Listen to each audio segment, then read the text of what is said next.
Y vamos a ver, me preguntabais por qué ver estas distinciones, y es que cuando vemos un tema en la Escritura, lo justo y lo correcto es verlo en su amplitud, aunque sea resumida. No solamente lo que dice un libro de la Escritura, sino lo que dicen los diversos autores antes del Señor Jesús y después. Entonces, cuando hablamos de la distinción entre Israel y la Iglesia, pues vemos lo que en los profetas está remarcado, y hay, como digo, hay más declaraciones proféticas. Lo que el apóstol Juan en los inicios de la Iglesia recibe como instrucción de parte del Señor, y luego lo que el propio Señor Jesús en su ministerio inicial y luego en su ministerio con los discípulos y con los incrédulos judíos, él presenta como el fin de Israel, el fin temporal, como he dicho antes, la hipnotización temporal de Israel y el inicio de una nueva etapa de la Iglesia. Yo edificaré mi Iglesia, ¿no? Y esto es una aseveración muy clara de parte del Señor Jesús.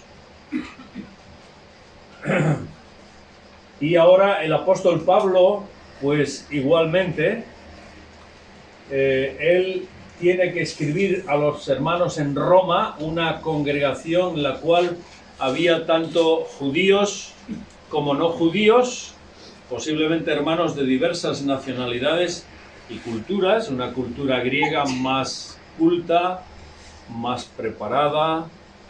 De hecho, la carta a los romanos es una de las epístolas en el Nuevo Testamento escritas con una argumentación occidental, al estilo griego. Pablo, y en esto el Señor le guió con mucha sabiduría, Pablo en su exposición a la carta a los romanos no escribe ya con un formato hebreo, sino con un formato occidental, griego. Entonces la argumentación, los argumentos, el orden de los temas, el apóstol Pablo los presenta bajo una tesis ordenada.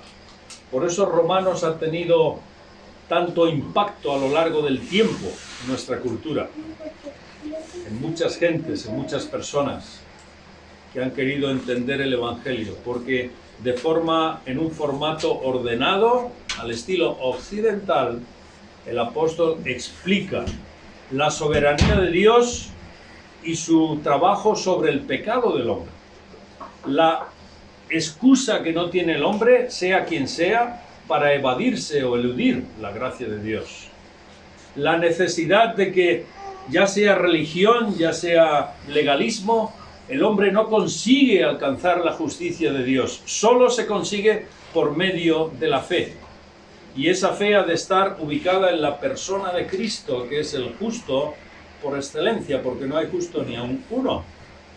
Y aun siendo justificados no podemos burlarnos de Dios. Romanos 6. Y sabiendo que nuestra propia naturaleza nos contradice, porque seguimos sujetos al pecado, Romanos 7. Pero gracias a Dios que el Espíritu Santo nos ha sido dado para que podamos triunfar sobre el pecado, una vez que hemos venido a Cristo, Romanos 8. Y ahora en el capítulo 9 el apóstol escribe a aquellos que pensaban o se podrían vanagloriar de que los judíos ya habían perdido toda oportunidad histórica. Y Pablo tiene que levantar la mano y decir, tranquilos, yo soy judío. Vosotros, los gentiles, sois el árbol injertado. La rama natural son judíos. Por la gracia de Dios habéis sido injertados. pero ese árbol natural volverá a crecer. Ese es el argumento, el macro argumento del apóstol, capítulos 9 al 11. Así que del 1 al 11 Pablo da un formato doctrinal de lo que es el Evangelio a la iglesia de Roma. Y aquí habla de varios pasos y varios aspectos en estos 3 capítulos. Vamos a ir mirándolos, ¿vale? Capítulo 9, versos 1 al 3. Voy a pedir que por favor me ayudéis leyendo. Capítulo 9, versos 1 al 3.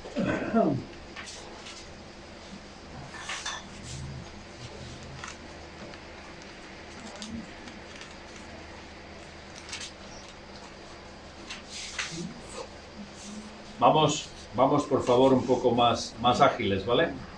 Que todos sabemos leer, ¿vale?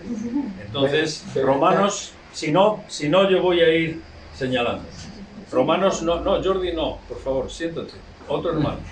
Romanos 9, del 1 al 3.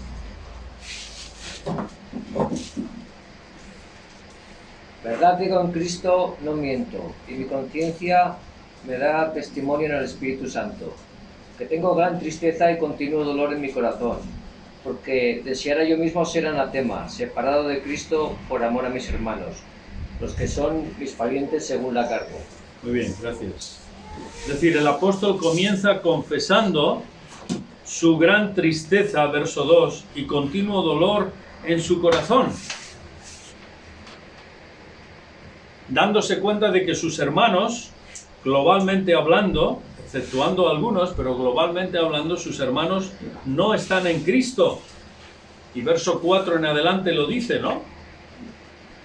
Aquellos que son israelitas, de los cuales son la adopción, la gloria, el pacto, la promulgación de la ley, el culto y las promesas, de quienes son los patriarcas y de los cuales según la carne vino Cristo, el cual es Dios sobre todas las cosas, bendito por los siglos. Es decir, él reconoce la incredulidad de Israel, ¿vale? Versos 14 y 15.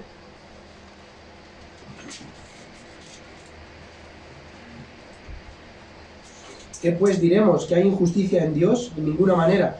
Pues a Moisés dice, tendré misericordia del que yo tenga misericordia y me compadeceré del que yo me compadezca.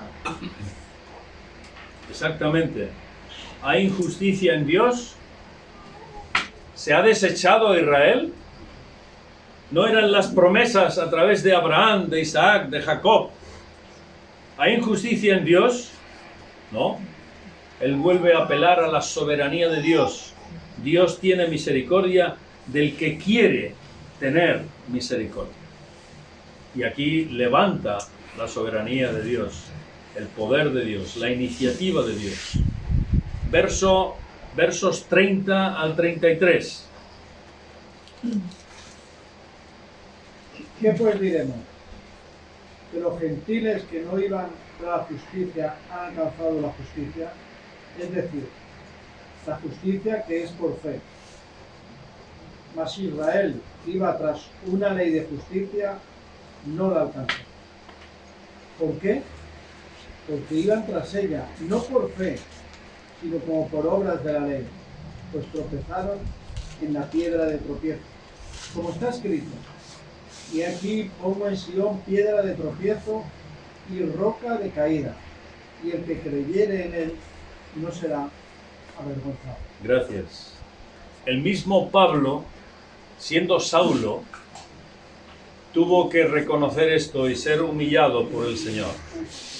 Él, siendo un fariseo y habiendo asistido y certificado la misma muerte de Esteban, el primer mártir en Jerusalén, él, siguiendo en persecución de los cristianos y pensando que él era depositario de la verdad, como muchos inquisidores se han creído a lo largo del tiempo y siguen creyéndoselo, Dios tuvo que humillarle tirándole al suelo, como sabéis, camino a Damasco.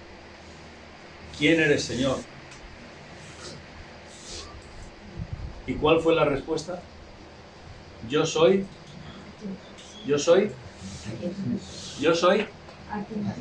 Jesús, a quien tú persigues. ¿A quién perseguía Pablo? ¿A quién perseguía Pablo? A la iglesia. ¿A quiénes? A los cristianos. Pero el Señor le dice, me persigues a mí. Y esto quebró la soberbia de este fariseo. La quebró para siempre. Por eso dice aquí que Israel iba tras una ley de justicia propia. No iba por la fe. Y esto es lo que Pablo, a partir de ese tiempo, después de pasar esos días tristes, amargos, pero preciosos en Damasco, él comienza a entender que es por la fe en Cristo que se llega a ser parte del pueblo de Dios, no por la propia justicia, que era lo que los fariseos cacareaban y cacareaban. Y esto lo explica aquí claramente, pero lo explica porque lo había vivido en su alma. Es precioso esto. Es para pensarlo muy bien. Capítulo 10, versos 1 al 4.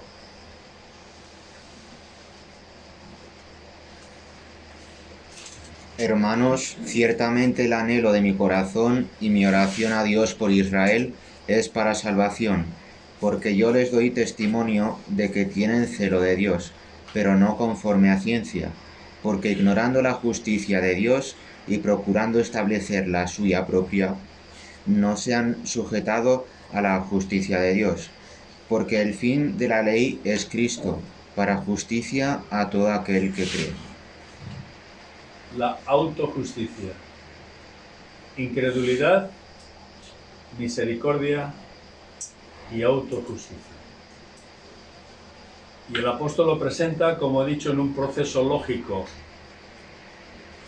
que se entendía.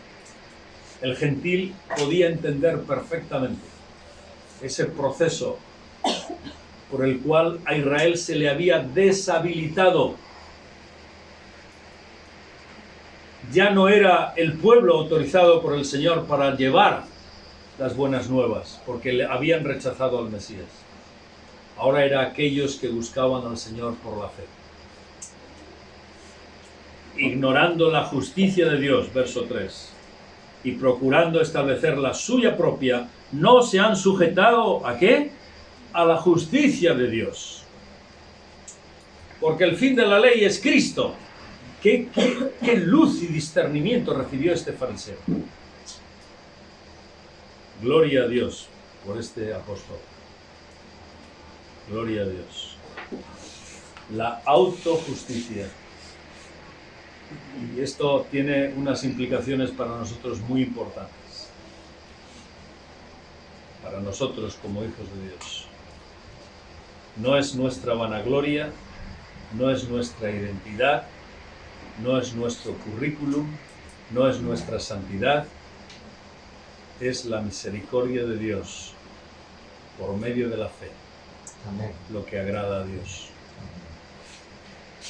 Cuidémonos, cuidémonos, cuidémonos de no caer en los mismos errores, ¿no? Está muy claro en la Escritura. Capítulo 11, versos 1 al 5, y lo lee.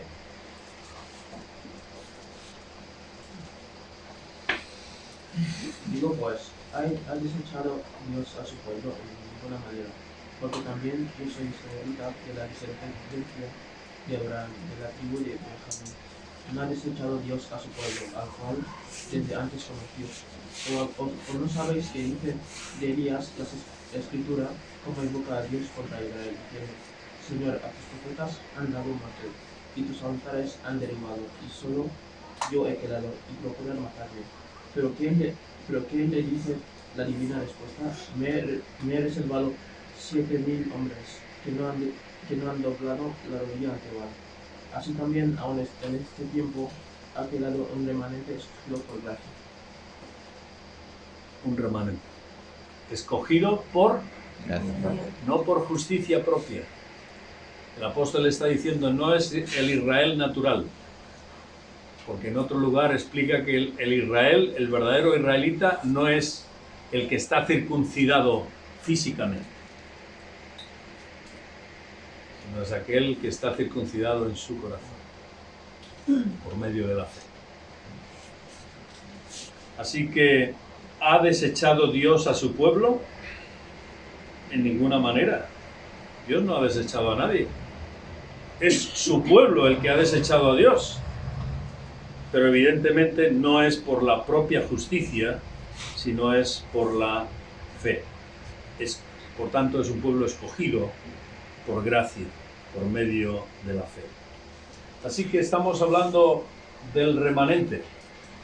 Es un remanente que ahora se acerca a Dios, pero lo hace no bajo su propia justicia, sino bajo la justicia que Dios ha establecido en la persona de Cristo. Y finalmente, resumiendo esta disertación del apóstol, versos 17 a 18, por favor, ¿quién lo lee?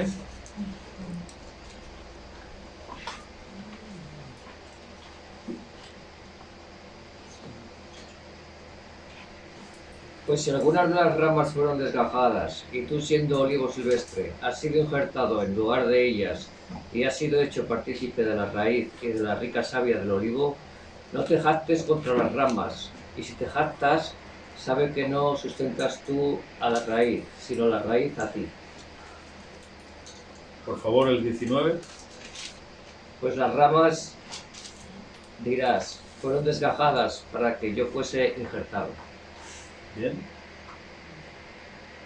El Señor está hablando a los gentiles que podrían creerse ahora los protagonistas, pero el apóstol tiene que recordar que ellos son un injerto y las ramas naturales son el Israel de Dios. Israel, la descendencia de Israel.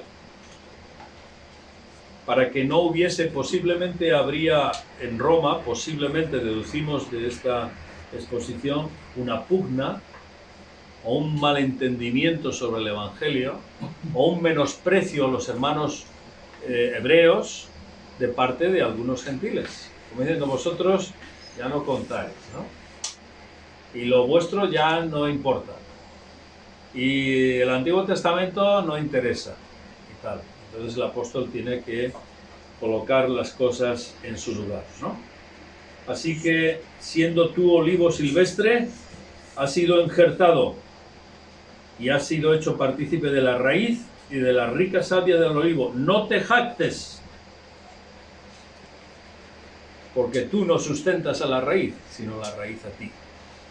Es decir, de Israel es que surge la gracia del Señor. Verso 25 al 28.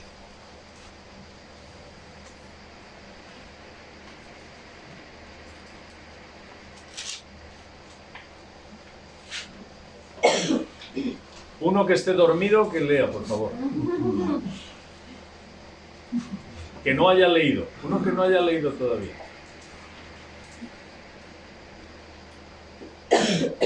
Porque no quiero, hermanos, que ignoréis este misterio, para que no seáis arrogantes en cuanto a vosotros mismos, que ha acontecido a Israel, endurecimiento de parte, hasta que haya entrado en la plenitud de los gentiles. Y luego todo Israel será salvo, como está escrito: vendrá de Sion el libertador, que apartará de Jacob la impiedad. ¿27? Sí, hasta el 28. Y este será mi pacto con ellos, cuando yo quite sus pecados. Así que en cuanto al Evangelio, son enemigos por causa de vosotros, pero en cuanto a la elección, son amados por causa de los padres.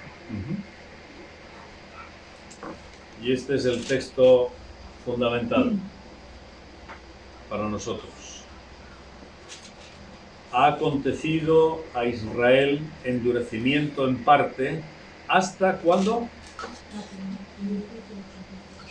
Hasta que lleguemos a la plenitud, al tiempo de la plenitud de los gentiles. El tiempo de la gracia tiene los días contados. Y esto, volviendo al tema que nos incumbe esta tarde, tiene que ver con que la Iglesia tiene los días contados, la época de la gracia. Israel va a ser endurecido en parte porque otros van a creer, israelitas. No es un endurecimiento para todos.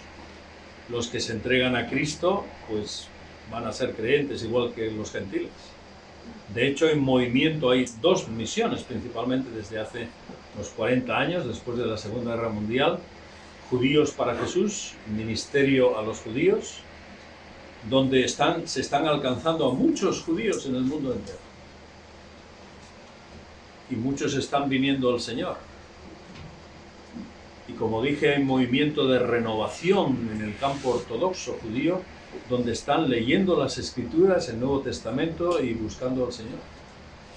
Así que el endurecimiento es en parte hasta la plenitud de los gentiles.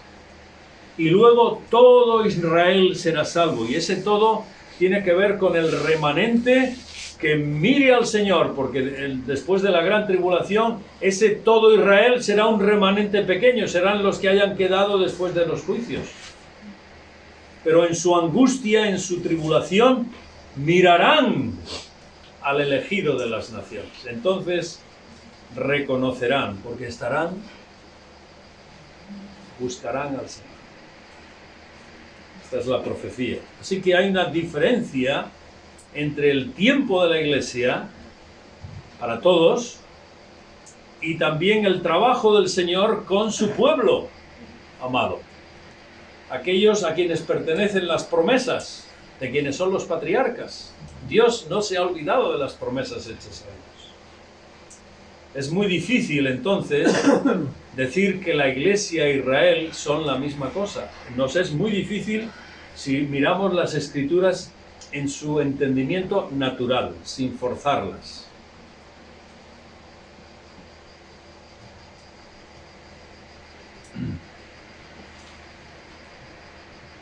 Así que en cuanto al Evangelio son enemigos, pero en cuanto a la elección son amados por causa de los padres. Dios nuestro Señor tiene algo, y es que no padece de falta de memoria.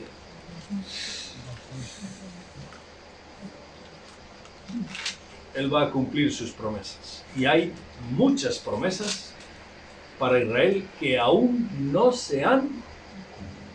Por ejemplo, Ezequiel 37. Así que llegará la plenitud de los gentiles. ¿Quién puede leer 1 Tesalonicenses 4, del 15 al 17?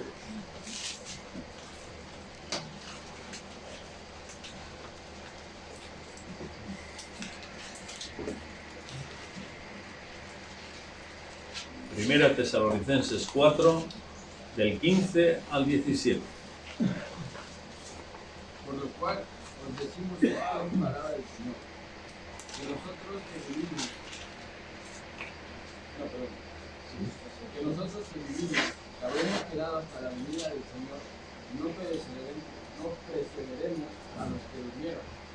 Porque el Señor mismo, con voz de mando, con voz de arcángel, con trompeta de Dios, descenderá del cielo, y los muertos en Cristo resucitarán primero. Luego nosotros, los que vivimos, los que hayamos quedado, seremos arrebatados juntamente con ellos en las nubes para recibir al Señor en el aire, y así estaremos siempre con el Señor. Por tanto, alentados los unos a los otros con estas palabras. Alentaos. Porque evidentemente el Señor, con voz de mando y con voz de arcángel, verso 16, con trompeta de Dios, descenderá del cielo. Los muertos en Cristo resucitarán primero. Luego nosotros, los que vivimos, los que hayamos quedado, seremos arrebatados juntamente con ellos en las nubes para recibir al Señor. ¿Dónde? ¿Dónde? En el aire. Y así estaremos siempre. Bendito sea, Señor. Gloria a Dios. Y Él va a cumplir sus promesas. Tengo más. ¿Podemos seguir? Bueno. Bueno, ahora tenía una descripción ya a lo largo de todas las escrituras más detallada sobre estas diferencias, pero igual en los apuntes que dejemos, pues ya las podréis leer. Gracias, queridos. Habéis soportado el calor de esta tarde, ¿vale? Sin regadera. Gracias, Jordi.